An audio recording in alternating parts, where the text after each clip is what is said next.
लय नेत्याचं नाव त्यांना शॉर्ट बसन.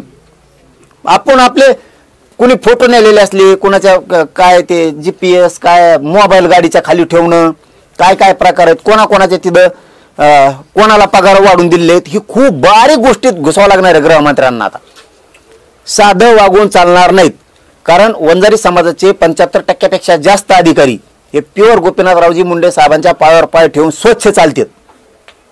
पण बाकीच्यांना येणी गिअरमध्ये घेतलेलं आहे. आरोपीला बोला ते जरा सगळं बाहेर पडन. माझा घात होणार आहे, माझा खून होणार आहे, या निमित्तानं तुमचंही सगळ्यांचं उघडं पडलंय.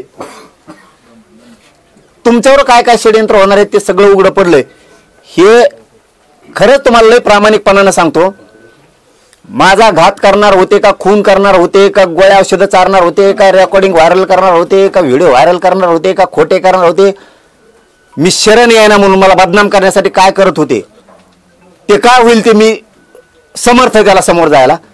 पण तुम्ही सगळे सावध व्हा आणि मागच्या भूतकाळात थोडे जा. आता कुठं कुठं आला होता का, काय काय केलं का, यांनी कोणते लोक जोडलेले आहेत का, कोण कोण आहेत, बारीक चिकित्सक व्हा.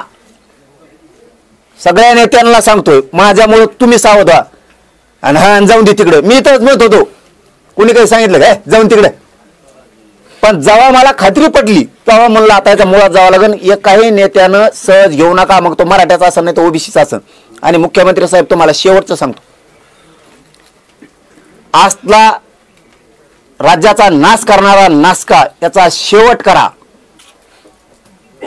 याला चौकशीला घेऊन याची सगळी चौकशी करा. कारण ह्यो फोनवर बोललेला आहे. प्रत्यक्ष आरोपी सोबत याच्या बैठका झालेल्या आहेत, प्रत्यक्ष बैठका झालेल्या. यांनीच ह्या धनंजय मुंडेनं सामूहिक कट रचलेला आहे. खून करण्याचा म्हणा, गाडी घालायचा अंगावर म्हणा, घातपात गोळ्या औषधं देऊन म्हणा, ही सगळा सामूहिक कट आणि घातपात करण्याचा मुख्य कारणीभूत धनंजय मुंडे. याला चौकशीला घ्या. तुम्ही नाही घेतलं, तुम्ही ते धरलेले आणखीन धरून आणलेले ते सगळे सोडून दिले तरी माझं काय म्हणणं नाही. आमच्या जनतेच्या कोर्टात हे सगळं खरं झालेलं आहे. कारण बीड जिल्ह्यातल्या, जालना जिल्ह्यातल्या प्रतिष्ठित सगळ्या पक्षातल्या प्रमुखांना ही गोष्ट त्यांच्या कानानं त्यांनी ऐकलेली. त्यामुळे मी टेन्शन फ्री आहे, त्याचा काय लोड नाही. आणि तुम्ही आपण आपल्या पक्षातल्या लोकांना विचारून घ्या वाटल्यास. जरांगे पाटील सांगत होते खरं आहे का, तुम्ही ऐकलंय का, कारण इकडे तर प्रशासनात खोटं ठरलंय किंवा खरं ठरलंय. तर आमच्या कोर्टात जनतेच्या हे सत्य, सगळ्यांनी सावध व्हा. आणि फडणवीस साहेब आता मात्र खोल घरात घुसा.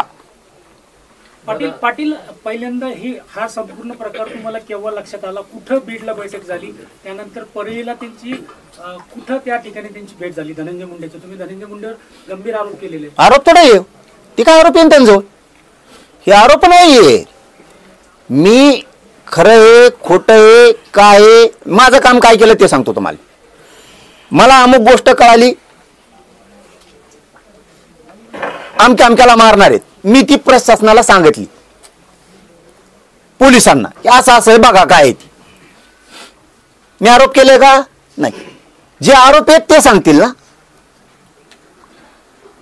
कारण हे मुख्य कट रचणारा सूत्रधारच धनंजय मुंडे.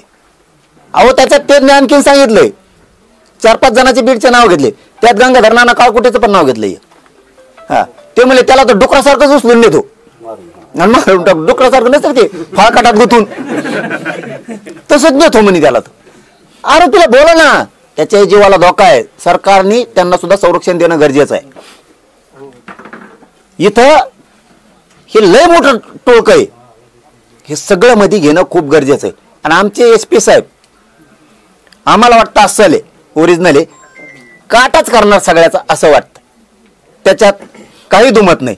कारण मी मराठा समाजाला त्यावेळेसच सांगितलं होतं, तुम्हाला आता गॅजेट दिलंय, आता ही निवडणूक झाली की तुम्हाला 17 संस्थांचं ते पण सगळं देतो, म्हणजे GR तुमचं ही काय टेन्शन नाही, तुम्हाला सगळ्याला आरक्षणात घालतो मी, वर्षाच्या आत कोणाला ठूत नाही, पुरा महाराष्ट्र घालून टाकतो वर्षाच्या आत पुरा, तुम्ही काय ताण घेऊ नका.